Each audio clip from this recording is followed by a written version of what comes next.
ત્યારે એવું વિચાર્યું છે કે કોઈ જગ્યાનું નામ બસ એમ જ નથી હોતું, એની પાછળ તો આખી કહાની છુપાયેલી હોય છે. આજે આપણે બસ એવી જ એક કહાની ખોલવાના છીએ જે છુપાયેલી છે પંચમહાલ નામમાં. ચાલો તો શરૂ કરીએ. સારું, તો સૌથી પહેલા ચાલો આ નામને તોડીને સમજીએ. પંચમહાલ એકદમ સરળ છે.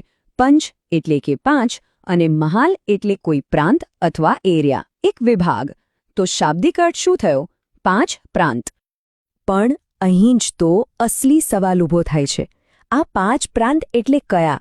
અને એવું તો શું થયું કે આખા પ્રદેશનું નામ જ આ રીતે પડી ગયું? આનો જવાબ એમનેમ નહીં મળે. એના માટે તો આપણે સમયમાં પાછા જવું પડશે, ઇતિહાસના પાના ઉથલાવવા પડશે. આ નામની જડ સુધી પહોંચવા માટે આપણે આ પ્રદેશના એકદમ શરૂઆતના દિવસોમાં જવું પડશે. ચાલો જોઈએ કે આ વિસ્તારનો પાયો ક્યારે અને કેવી રીતે નંખાયો. તો ઇતિહાસની ટાઈમલાઈન પર નજર કરીએ તો 2 મોટી ઘટનાઓ સામે આવે છે. છેક ઈસવીન 647માં રાજા વનરાજ ચાવડાએ ચાંપાનેર શહેર વસાવ્યું, જે આ વિસ્તારનું મુખ્ય કેન્દ્ર બન્યું. અને પછી સદીઓ વીતી ગઈ અને 13મી સદીમાં દિલ્હી સલ્તનતના અલાઉદ્દીન ખિલજીએ ચૌહાણ રાજાઓ પાસેથી આખો પ્રદેશ જીતી લીધો. દિલ્હી સલ્તનતના આવ્યા પછી આ વિસ્તાર એક પછી એક મોટા સામ્રાજ્યો માટે ખૂબ જ મહત્વનો બની ગયો, એકદમ સ્ટ્રેટેજિક લોકેશન. તો ચાલો જોઈએ કે સમયની સાથે સત્તા કોના હાથમાં ગઈ. 1484માં એક મોટો વળાંક આવ્યો. સત્તા દિલ્હીથી શિફ્ટ થઈને સ્થાનિક ગુજરાત સલ્તનતના હાથમાં આવી. સુલતાન મહેમૂદ બેગડાએ ચાંપાનેર પર જીત મેળવી અને એના પછી તો આ વિસ્તારનું મહત્વ આને ઘણું વધી ગયું. અને પછી એન્ટ્રી થઈ મુગલોની. લગભગ 150 વર્ષ સુધી આ આખો વિસ્તાર મુગલ સામ્રાજ્યનો એક ભાગ બનીને રહ્યો. અને આ જ સમયમાં એક મોટો ફેરફાર થયો. વહીવટી કેન્દ્ર ચાંપાનેરથી ખસેડીને ગોધરાને બનાવવામાં આવ્યું. હવે આ વાત ખરેખર કેટલી રસપ્રદ છે કે એ જમાનાની એક ઝલક આપે છે. 1611માં લખાયેલું પુસ્તક મિરાત-એ-સિકંદરી કહે છે કે આ વિસ્તાર એની કેરીઓ માટે અને ચંદન માટે ફેમસ હતો. અરે એટલું બધું ચંદન કે લોકો એનાથી ઘર બનાવતા. જરા વિચારો તો, ચંદનના લાકડાના ઘરો એ જમાનામાં કેવી જાહો જલાલી હશે એનો અંદાજ આવે છે. મુગલો પછી મરાઠાઓનું શાસન આવ્યું. પણ આપણો જે મૂળ સવાલ હતો એ તો હજુ ત્યાં જ છે કે ભાઈ આ પંચમહાલ નામ આવ્યું ક્યાંથી?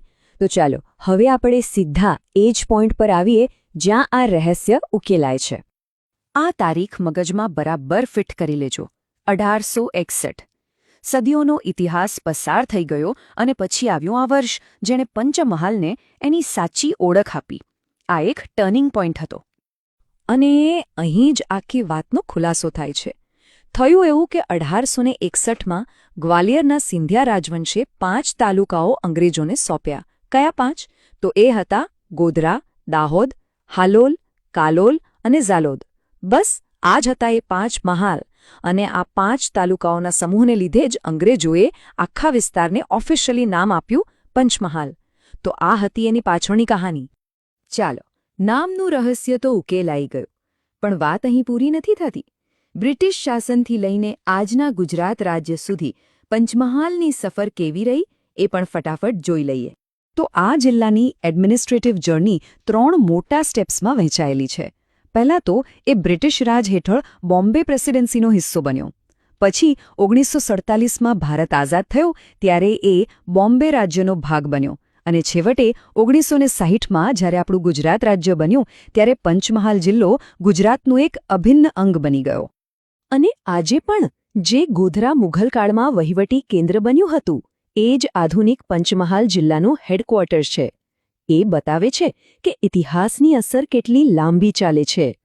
તો જોયું ને કેવી રીતે ફક્ત એક નામ પંચમહાલ, એની અંદર સદીઓનો ઇતિહાસ, મોટા મોટા સામ્રાજ્યોનો ઉદય અને પતન અને કેટલાય રાજકીય ફેરફારોની આખી ગાથા લઈને બેઠું છે.